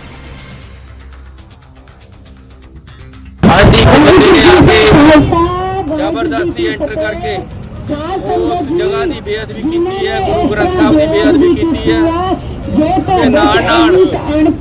ਤੇ ਨਾਲ ਉਹਨੇ ਗੁਰੂ ਗ੍ਰੰਥ ਸਾਹਿਬ ਦੀ ਕੋਈ ਬੇਅਦਬੀ ਕੀਤੀ ਤੇ ਅੱਜ ਸਾਰੀਆਂ ਸੰਗਤਾਂ ਮਰਿੰਡੇ ਦੇ ਵਿੱਚ ਰੋਸ ਪ੍ਰਗਟ ਕਰ ਰਹੀਆਂ। ਇਹ ਬਹੁਤ ਹੀ ਦੁਖਦਾਈ ਘਟਨਾ ਵਾਪਰੀ ਹੈ। ਜਿਵੇਂ ਸੰਗਤਾਂ ਫੈਸਲਾ ਕਰਨਗੀਆਂ, ਮੈਂ ਵੀ ਸਾਰੇ ਜਾਣੇ ਅਸੀਂ ਸੰਗਤਾਂ ਦੇ ਨਾਲ ਮਿਲ ਕੇ ਉਸੇ ਤਰ੍ਹਾਂ ਚੱਲਾਂਗੇ। ਪੰਜਾਬ ਦੇ ਅੰਦਰ ਮੋਰਿੰਡੇ 'ਚ ਜੋ ਬੇਅਦਬੀ ਹੋਈ ਹੈ ਗੁਰੂ ਸਾਹਿਬ ਦੀ, ਮੈਂ ਸਮਝਦਾ ਇਹ ਸ਼ਰਾਰਤੀ ਲੋਕਾਂ ਦਾ ਕੰਮ ਆ ਔਰ ਇਹਦੀ ਪੂਰੀ ਜਾਂਚ ਹੋ ਕੇ ਕਿ ਇਹਦੇ ਪਿੱਛੇ ਕੌਣ ਆ, ਜੋ ਸੂਬੇ ਦੇ ਹਾਲਾਤ ਖਰਾਬ ਕਰਨਾ ਚਾਹੁੰਦਾ, ਜੋ ਭਾਈਚਾਰਕ ਸਾਂਝ ਖਰਾਬ ਕਰਨਾ ਚਾਹੁੰਦਾ, ਉਹਨਾਂ ਤਾਕਤਾਂ ਦਾ ਇਹ ਕੰਮ ਆ। ਇਹਦੀ ਪੂਰੀ ਗਹਿਰਾਈ ਨਾਲ ਜਾਂਚ ਕੀਤੀ ਜਾਵੇ ਔਰ ਜਿਹੜੇ ਦੋਸ਼ੀ ਨੇ ਉਹਨਾਂ ਨੂੰ ਸਖਤ ਤੋਂ ਸਖਤ ਸਜ਼ਾ ਮਿਲੇ। ਇਸ ਚੀਜ਼ ਦੀ ਜ਼ਰੂਰਤ ਆ ਔਰ ਇਹਦੇ 'ਚ ਕੋਈ ਵੀ ਢਿੱਲ ਨਹੀਂ ਦੇਣੀ ਚਾਹੀਦੀ। ਇਸ ਸਮੇਂ ਇਹ ਸਮਾਂ ਹੀ ਐਸਾ ਚੁਣਿਆ ਜਿਹੜਾ ਮੈਂ ਸਮਝਦਾ ਇਹ ਦਰੁਸਤ ਨਹੀਂ ਹੈ ਔਰ ਇਹ ਜਾਣਬੁੱਝ ਕੇ ਕੀਤੀ ਹੋਈ ਸ਼ਰਾਰਤ ਲੱਗਦੀ ਹੈ। ਬੇਅਦਬੀ ਦੀਆਂ ਘਟਨਾਵਾਂ, ਸ਼੍ਰੋਮਣੀ ਅਕਾਲੀ ਦਲ ਨੇ ਹਮੇਸ਼ਾ ਇਹ ਗੱਲ ਕਹੀ ਕਿ ਇਹ ਸਾਜ਼ਿਸ਼ਾਂ ਪੰਜਾਬ ਦੇ ਖਿਲਾਫ ਹੋਈਆਂ, ਸ਼੍ਰੋਮਣੀ ਅਕਾਲੀ ਦਲ ਦੀ ਸਰਕਾਰ ਦੇ ਵਿੱਚ ਹੋਈਆਂ ਔਰ ਅਸੀਂ ਹਮੇਸ਼ਾ ਕਿਹਾ ਕਿ ਸਾਨੂੰ ਇਸ ਗੱਲ ਦਾ ਦੁੱਖ ਹੈ ਕਿ ਬੇਅਦਬੀਆਂ ਹੋਈਆਂ। ਪਰ ਕਾਂਗਰਸ ਦੇ ਰਾਜ ਦੇ ਵਿੱਚ ਪੌਣੇ 200 ਬੇਅਦਬੀ ਹੋਈ। ਕੀ ਜਵਾਬਦੇਹੀ ਹੈ ਲੋਕਾਂ ਦੀ? ਦਰਬਾਰ ਸਾਹਿਬ ਜਿਹੜਾ ਸਾਡਾ ਧੁਰਾ, ਉੱਥੇ ਬੇਅਦਬੀ ਕਰਨ ਦੀ ਕੋਸ਼ਿਸ਼ ਕੀਤੀ ਗਈ ਔਰ 84 ਤੋਂ ਬਾਅਦ ਮੈਨੂੰ ਲੱਗਦਾ ਵੀ ਪਹਿਲੀ ਵਾਰੀ ਸੀ ਦਰਬਾਰ ਸਾਹਿਬ ਤੇ ਹਮਲਾ। ਉਹ ਵੀ ਕਾਂਗਰਸ ਦੇ ਰਾਜ ਦੇ ਵਿੱਚ ਹੋਇਆ, ਇਹ ਵੀ ਕਾਂਗਰਸ ਦੇ ਰਾਜ ਦੇ ਵਿੱਚ ਹੋਇਆ। ਉਹਦੇ ਅੱਜ ਤੱਕ ਸੁੱਖੀ ਰੰਧਾਵਾ, ਚੰਨੀ, ਇਹਨਾਂ ਨੇ ਅੰਦਰ ਖੜ ਕੇ ਸਹੁੰ ਖਾਧੀ ਸੀ ਕਿ ਜੀ 1 ਹਫ਼ਤੇ 'ਚ ਫੜ ਲਿਆਂਗੇ, ਅੱਜ ਤੱਕ ਨਹੀਂ ਫੜੇ ਗਏ। ਕੀ ਜਵਾਬਦੇਹੀ ਹੈ? ਔਰ ਬੇਅਦਬੀਆਂ ਅੱਜ ਵੀ ਹੋ ਰਹੀਆਂ ਨੇ। ਹੁਣ ਭਗਵੰਤ ਮਾਨ ਦੀ ਜ਼ਿੰਮੇਵਾਰੀ ਹੈ। ਤਾਂ ਵਿਰੋਧੀਆਂ ਦੇ ਵੱਲੋਂ ਸਵਾਲ ਚੁੱਕੇ ਜਾ ਰਹੇ ਨੇ। ਇਸ ਸਭ ਦੇ ਵਿਚਾਲੇ ਸਾਬਕਾ ਸੀਐਮ ਕੈਪਟਨ ਅਮਰਿੰਦਰ ਸਿੰਘ ਦਾ ਵੀ ਇੱਕ ਟਵੀਟ ਸਾਹਮਣੇ ਆਇਆ, ਉਹਨਾਂ ਦਾ ਵੀ ਬਿਆਨ ਸਾਹਮਣੇ ਆਇਆ ਤੇ ਮੋਰਿੰਡਾ ਦੇ ਗੁਰਦੁਆਰਾ ਸ਼੍ਰੀ ਕੋਤਵਾਲੀ ਸਾਹਿਬ ਵਿਖੇ ਵਾਪਰੀ ਬੇਅਦਬੀ ਦੀ ਘਟਨਾ ਦੇ ਵਿੱਚ ਉਹਨਾਂ ਨੇ ਕਿਹਾ ਕਿ ਅਤ ਨਿੰਦਣਯੋਗ ਹੈ। ਉਹਨਾਂ ਨੇ ਕਿਹਾ ਕਿ ਮੈਂ ਪੰਜਾਬ ਪੁਲਿਸ ਨੂੰ ਅਪੀਲ ਕਰਦਾ ਹਾਂ ਕਿ ਇਸ ਅਪਰਾਧ ਦੇ ਦੋਸ਼ੀ ਨੂੰ ਫੌਰਨ ਗ੍ਰਿਫਤਾਰ ਕੀਤਾ ਜਾਵੇ ਅਤੇ ਸਖਤ ਤੋਂ ਸਖਤ ਸਜ਼ਾ ਦਿੱਤੀ ਜਾਵੇ। ਖੈਰ ਜਿਹੜਾ ਮੁਲਜ਼ਮ ਸੀ ਉਹ ਤਾਂ ਨਾਲ ਦੀ ਨਾਲ ਕਾਬੂ ਕਰ ਲਿਆ ਗਿਆ। ਉੱਥੇ ਕੁੱਟਮਾਰ ਵੀ ਉਸ ਦੀ ਕੀਤੀ ਗਈ। ਕੁੱਟਮਾਰ ਤੋਂ ਬਾਅਦ ਉਹ ਕਹਿ ਰਿਹਾ ਕਿ ਮੈਨੂੰ ਨਹੀਂ ਪਤਾ ਮੈਂ ਕਿਵੇਂ ਇਸ ਪੂਰੀ ਘਟਨਾ ਨੂੰ ਅੰਜਾਮ ਦੇ ਦਿੱਤਾ। ਖੈਰ ਸਵਾਲ ਤਾਂ ਬਹੁਤ ਸਾਰੇ ਨੇ ਕਿ ਆਖਿਰ ਹੁਣ ਤੱਕ ਮਿਸਾਲੀ ਸਜ਼ਾਵਾਂ ਨਹੀਂ ਮਿਲ ਪਾਈਆਂ, ਇਸ ਕਰਕੇ ਇਸ ਤਰੀਕੇ ਦੀਆਂ ਘਟਨਾਵਾਂ ਵਾਪਰਦੀਆਂ ਨੇ, ਜਾਂ ਫਿਰ ਇਸ ਦੇ ਪਿੱਛੇ ਕੋਈ ਵੱਡੀ ਸਾਜ਼ਿਸ਼ ਹੈ ਕਿ ਪੰਜਾਬ ਦੇ ਵਿੱਚ ਕੋਈ ਪੰਜਾਬ ਦਾ ਮਾਹੌਲ ਖਰਾਬ ਕਰਨ ਦੀ ਕੋਈ ਨਾ ਕੋਈ ਕੋਸ਼ਿਸ਼ ਕੀਤੀ ਜਾਂਦੀ ਰਹੀ ਹੈ ਔਰ ਕੀਤੀ ਜਾ ਰਹੀ ਹੈ ਕਿ ਇਸ ਤਰੀਕੇ ਨਾਲ ਇਸ ਨੂੰ ਦੇਖਿਆ ਜਾਵੇ। ਕਿਉਂਕਿ ਸਮੇਂ ਦੇ ਉੱਤੇ ਬੇਅਦਬੀ ਦੀਆਂ ਘਟਨਾਵਾਂ ਵਾਪਰੀਆਂ ਨੇ। ਦਰਬਾਰ ਸਾਹਿਬ ਦੇ ਅੰਦਰ ਇੱਕ ਸ਼ਖਸ ਵੜ ਜਾਂਦਾ, ਉਹ ਵੀ ਆਪਾਂ ਤਸਵੀਰਾਂ ਦੇਖੀਆਂ ਸੀ। ਮੌਜੂਦਾ ਸਮੇਂ ਦੇ ਵਿੱਚ ਇਤਿਹਾਸਿਕ ਗੁਰੂ ਘਰ ਹੈ ਮੋਰਿੰਡਾ ਦੇ ਵਿੱਚ, ਉੱਥੇ ਇਹ ਸ਼ਖਸ ਵੜ ਗਿਆ ਤੇ ਉਸ ਦੇ ਵੱਲੋਂ ਬੇਅਦਬੀ ਦੀ ਘਟਨਾ ਨੂੰ ਅੰਜਾਮ ਦਿੱਤਾ ਗਿਆ। ਤਾਂ ਸਵਾਲ ਤਾਂ ਜ਼ਰੂਰ ਨੇ ਕਿ ਆਖਿਰ ਇਹਨਾਂ ਦੇ ਉੱਤੇ ਰੋਕ ਲੱਗੇ ਕਿਵੇਂ, ਕਿ ਕਿਸੇ ਦੀ ਜ਼ਰੂਰਤ ਨਾ ਹੋਵੇ ਕਿ ਉਹ ਜਾ ਕੇ ਬੇਅਦਬੀ ਦੀ ਘਟਨਾ ਅੰਜਾਮ ਦੇ ਸਕੇ, ਉਸ ਬਾਰੇ ਸੋਚ ਵੀ ਪਾਵੇ। ਤਾਂ ਇਸ ਦੇ ਲਈ ਕੀ ਕਾਨੂੰਨ ਹੈ ਜਾਂ ਬਣਾਉਣੇ ਪੈਣਗੇ, ਇੱਕ ਚਰਚਾ ਦਾ ਵਿਸ਼ਾ ਜ਼ਰੂਰ ਹੈ।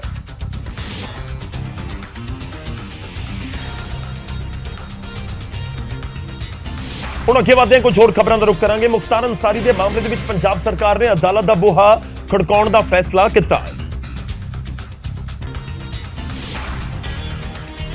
ਐਲਾਨ ਖੁਦ ਮੁੱਖ ਮੰਤਰੀ ਭਗਵੰਤ ਮਾਨ ਨੇ ਕੀਤਾ। ਸੀਐਮ ਨੇ ਅੰਸਾਰੀ ਨੂੰ ਪੰਜਾਬ ਦੇ ਵਿੱਚ ਰੱਖਣ ਦੇ ਲਈ ਖਰਚੇ ਗਏ 55 ਲੱਖ ਦੇ ਬਿੱਲ ਉਹਨਾਂ ਲੋਕਾਂ ਤੋਂ ਭਰਵਾਉਣ ਦਾ ਐਲਾਨ ਕੀਤਾ ਜਿਨ੍ਹਾਂ ਨੇ ਇਹਨਾਂ ਬਿੱਲਾਂ ਦੇ ਉੱਤੇ ਸਾਈਨ ਕੀਤੇ ਸਨ। ਅੰਸਾਰੀ ਹੈ ਜਿਹੜਾ ਗੈਂਗਸਟਰ ਲਿਆ ਕੇ ਇੱਥੇ ਬਿਠਾ ਲਿਆ ਸਾਰਾ ਤੋਂ ਬਾਅਦ ਉਹਦੀ ਜਿਹੜੀ ਸੇਵਾ ਕੀਤੀ ਉਹਦਾ ਕਰੋੜ ਰੁਪਏ ਲੱਗ ਗਏ। 55 ਲੱਖ ਤਾਂ ਉਹਦੇ ਵਕੀਲਾਂ ਦੀ ਫੀਸ ਹੈ ਜੀ। ਬੇਲੀ ਨੂੰ ਅਸੀਂ ਜਾਣ ਨਹੀਂ ਦੇਣਾ ਪੰਜਾਬ ਤੋਂ, ਜਦ ਕਿ ਪੰਜਾਬ ਤੋਂ ਰੱਖਣ ਦਾ ਕੋਈ ਮਤਲਬ ਬਣਦਾ ਹੀ ਨਹੀਂ ਸੀ, ਕੁਝ ਨਾ ਕੋਈ ਕੇਸ ਸੀ, ਕੁਝ ਨਹੀਂ ਸੀ। ਸੀਐਮ ਨੇ ਕਿਹਾ ਕਿ ਇਸ ਮਾਮਲੇ ਨੂੰ ਹਾਈ ਕੋਰਟ ਲੈ ਜਾਇਆ ਜਾਵੇਗਾ ਅਤੇ ਇਹਨਾਂ ਬਿੱਲਾਂ ਦੇ ਬਾਰੇ ਅਦਾਲਤ ਫੈਸਲਾ ਕਰੇਗੀ। ਕਿਸੇ ਨੇ ਯਾਰੀ ਦੋਸਤੀ ਨਿਭਾਈ ਹੈ ਕਿਸੇ ਮਿਨਿਸਟਰ ਨੇ, ਤਾਂ ਅਸੀਂ ਕਿਉਂ ਪੈਸੇ ਦੇਈਏ ਤੁਸੀਂ? ਅਸੀਂ ਇਸ ਗੱਲ ਤੇ ਹੁਣ ਕੋਰਟ ਜਾਵਾਂਗੇ ਕਿ ਇਹ ਪੈਸੇ ਰਿਕਵਰ ਕਿੱਥੋਂ ਕਰੀਏ ਅਸੀਂ। ਖਜ਼ਾਨੇ ਦੀ ਤਾਂ ਲੱਗਦਾ ਨਹੀਂ, ਜਿਹਦੇ ਸਾਈਨ ਕੀਤੇ ਜੀ ਉਹਨਾਂ ਨੂੰ ਦੇਖੋ, ਅਫਸਰਾਂ ਤੇ ਪਾਪਾ ਆਉਂਦੇ ਨੇ, ਸਾਈਨ ਕਿਹਨੇ ਕੀਤੇ ਉਹਨੂੰ ਇੱਥੇ ਰੱਖਣ ਦੀ। ਕਿਸੇ ਬਦਨਾਮ ਗੈਂਗਸਟਰ ਨੂੰ ਜੇਲ੍ਹ ਦੇ ਵਿੱਚ ਰੱਖਣ ਦਾ ਲੱਖਾਂ ਦਾ ਬਿੱਲ ਸਰਕਾਰ ਦੇ ਖਾਤੇ ਪਾਇਆ ਜਾਵੇ, ਫਿਰ ਫਰਕ ਤਾਂ ਪੈਂਦਾ ਹੈ।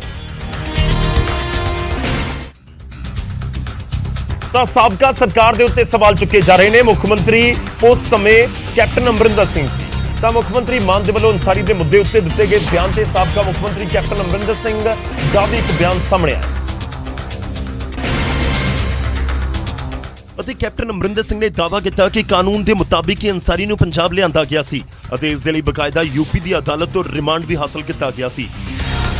ਪਹਿਲਾਂ you get permission, you write to the police, Punjab police ਨੂੰ ਤੁਸੀਂ ਆਪਣੇ ਯੂਪੀ ਜਾਂ ਜਿਹੜੀ ਪੁਲਿਸ ਤੋਂ ਆਇਆ ਸੀ ਉਹਨੂੰ ਤੁਸੀਂ ਲਿਖਦੇ ਹੋ। ਉਹ ਤੋਂ ਬਾਅਦ ਉਹ ਕੋਰਟ 'ਚ ਜਾਂਦੇ ਨੇ, ਕੋਰਟ ਕਿਸ ਦੇ ਟ੍ਰਾਂਜ਼ਿਟ ਰਿਮਾਂਡ ਤੋਂ ਬਾਅਦ ਔਰ ਫਿਰ ਜੋ ਕਾਰਵਾਈ ਹੁੰਦੀ ਹੈ।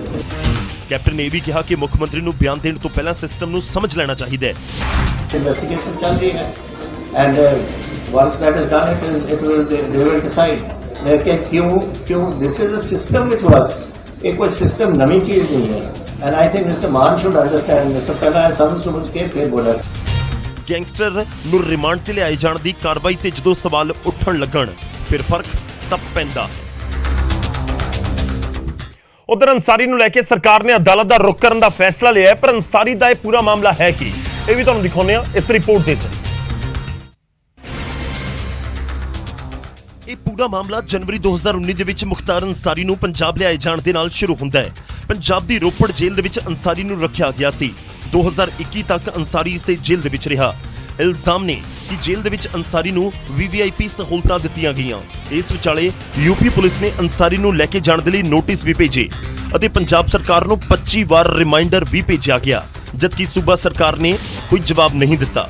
ਤੇ ਇਸ ਮੁੱਦੇ ਨੂੰ ਲੈ ਕੇ ਯੂਪੀ ਪੁਲਿਸ ਫਿਰ ਸੁਪਰੀਮ ਕੋਰਟ ਪਹੁੰਚ ਗਈ ਸੀ। ਸੁਪਰੀਮ ਕੋਰਟ ਦੇ ਵਿੱਚ ਪੈਰਵੀ ਦੇ ਲਈ ਪੰਜਾਬ ਸਰਕਾਰ ਨੇ ਵੱਡੇ ਵਕੀਲ ਕੀਤੇ, ਜਿਨ੍ਹਾਂ ਦੀ ਇੱਕ ਪੇਸ਼ੀ ਦੀ ਫੀਸ 11 ਲੱਖ ਰੁਪਏ ਸੀ। ਪਰ ਇਸ ਦੇ ਬਾਵਜੂਦ ਸੁਪਰੀਮ ਕੋਰਟ ਨੇ ਯੂਪੀ ਪੁਲਿਸ ਦੇ ਹੱਕ ਦੇ ਵਿੱਚ ਫੈਸਲਾ ਸੁਣਾਇਆ, ਜਿਸ ਮਗਰੋਂ 2021 ਦੇ ਵਿੱਚ ਅੰਸਾਰੀ ਨੂੰ ਮੁੜ ਯੂਪੀ ਭੇਜਿਆ ਗਿਆ। ਜਦਕਿ ਪੰਜਾਬ ਦੇ ਵਿੱਚ ਅੰਸਾਰੀ ਦੇ ਖਿਲਾਫ ਦਰਜ ਮਾਮਲਿਆਂ ਦੀ ਗੱਲ ਕਰੀਏ ਤਾਂ ਮੋਹਾਲੀ ਦੇ ਬਿਲਡਰ ਤੋਂ ਰੰਗਦਾਰੀ ਮੰਗਣ ਦਾ ਇਲਜ਼ਾਮ ਉਸ ਦੇ ਉੱਤੇ ਲੱਗਿਆ। ਕਥਿਤ ਤੌਰ ਤੇ 10 ਕਰੋੜ ਦੀ ਰੰਗਦਾਰੀ ਬਿਲਡਰ ਤੋਂ ਮੰਗੀ ਗਈ ਸੀ। ਇਸ ਮਾਮਲੇ 'ਚ ਅੰਸਾਰੀ ਨੂੰ ਪ੍ਰੋਡਕਸ਼ਨ ਵਾਰੰਟ ਦੇ ਉੱਤੇ ਮੋਹਾਲੀ ਕੋਰਟ ਲਿਆਂਦਾ ਗਿਆ ਅਤੇ 24 ਜਨਵਰੀ 2019 ਨੂੰ ਉਸ ਨੂੰ ਮੋਹਾਲੀ ਅਦਾਲਤ ਦੇ ਵਿੱਚ ਪੇਸ਼ ਕੀਤਾ ਗਿਆ ਸੀ। ਇਸ ਪੇਸ਼ੀ ਤੋਂ ਬਾਅਦ ਹੀ ਉਸ ਨੂੰ ਰੋਪੜ ਜੇਲ੍ਹ ਦੇ ਵਿੱਚ ਭੇਜਿਆ ਗਿਆ ਸੀ। ਤਾਂ ਅੰਸਾਰੀ ਨੂੰ ਰੋਪੜ ਜੇਲ੍ਹ ਦੇ ਵਿੱਚ ਰੱਖਿਆ ਗਿਆ। ਸੁਪਰੀਮ ਕੋਰਟ ਦੇ ਵਿੱਚ ਜੋ ਕੇਸ ਹੋਇਆ, 5 ਪੇਸ਼ੀਆਂ ਹੋਈਆਂ, ਉਸ ਦੇ ਵਿੱਚ ਇੱਕ ਪੇਸ਼ੀ ਦਾ ਵਕੀਲ 11 ਲੱਖ ਰੁਪਏ ਲੈਂਦਾ ਸੀ। 55 ਲੱਖ ਦਾ ਬਿੱਲ ਹੈ, ਉਸ ਦੇ ਉੱਤੇ ਪੂਰਾ ਰੇਡ ਕਾਏ। ਅਗਲੀ ਖਬਰ ਅੰਮ੍ਰਿਤਪਾਲ ਦੇ ਨਾਲ ਜੁੜੀ ਹੋਈ। ਅੰਮ੍ਰਿਤਪਾਲ ਸਿੰਘ ਦੇ ਵੱਲੋਂ ਦਾਖਲ ਹੈਬੀਅਸ ਕਾਰਪਸ ਦੀ ਅਰਜ਼ੀ ਨੂੰ ਹਾਈ ਕੋਰਟ ਨੇ ਖਾਰਿਜ ਕਰ ਦਿੱਤਾ।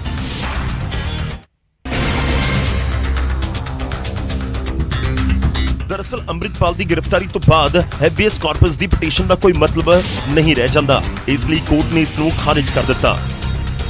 ਪਟੀਸ਼ਨ ਕੀ ਸੀ? ਹੈਬੀਅਸ ਕਾਰਪਸ ਯਾਨੀ ਕਿ ਬੰਦੀ ਪ੍ਰਤੱਖੀਕਰਨ ਯਾਚਿਕਾ, ਜਿਹੜੀ ਅੰਮ੍ਰਿਤਪਾਲ ਦੇ ਸੰਗਠਨ ਵੱਲੋਂ ਪਾਈ ਗਈ ਸੀ।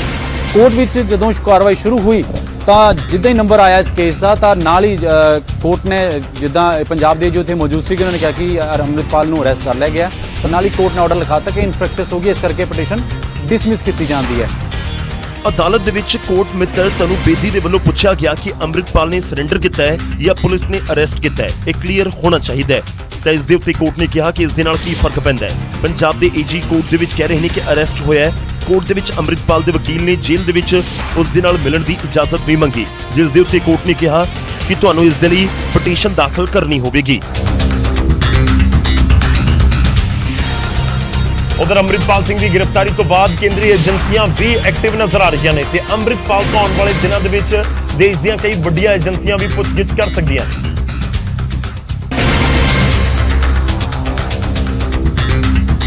NIA ਰੌ IB ਅੰਮ੍ਰਿਤਪਾਲ ਤੋਂ ਜਲਦ ਪੁੱਛਗਿੱਛ ਕਰ ਸਕਦੇ ਨੇ। ਕਿਹਾ ਜਾ ਰਿਹਾ ਹੈ ਕਿ ਅੰਮ੍ਰਿਤਪਾਲ ਦੇ ਪਾਕ ਖੂਫੀਆ ਏਜੰਸੀ ISI ਦੇ ਨਾਲ ਕਨੈਕਸ਼ਨ, ਵਿਦੇਸ਼ੀ ਫੰਡਿੰਗ ਅਤੇ ਬੱਬਰ ਖਾਲਸਾ ਵਰਗੀਆਂ ਦਹਿਸ਼ਤਗਰਦੀ ਜਥੇਬੰਦੀਆਂ ਦੇ ਨਾਲ ਲਿੰਕ ਖੰਗਾਲਣ ਦੇ ਲਈ ਇਹ ਪੁੱਛਗਿੱਛ ਕੀਤੀ ਜਾ ਸਕਦੀ ਹੈ।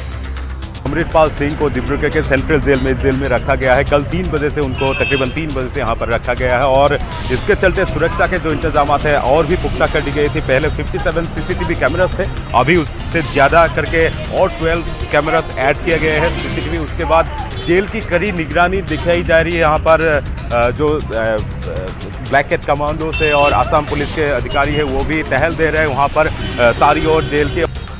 ਅੰਮ੍ਰਿਤਪਾਲ ਸਿੰਘ ਦੀ ਗ੍ਰਿਫਤਾਰੀ ਤੋਂ ਬਾਅਦ ਹੁਣ ਕਈ ਪਰਤਾਂ ਖੁੱਲ ਸਕਦੀਆਂ ਨੇ।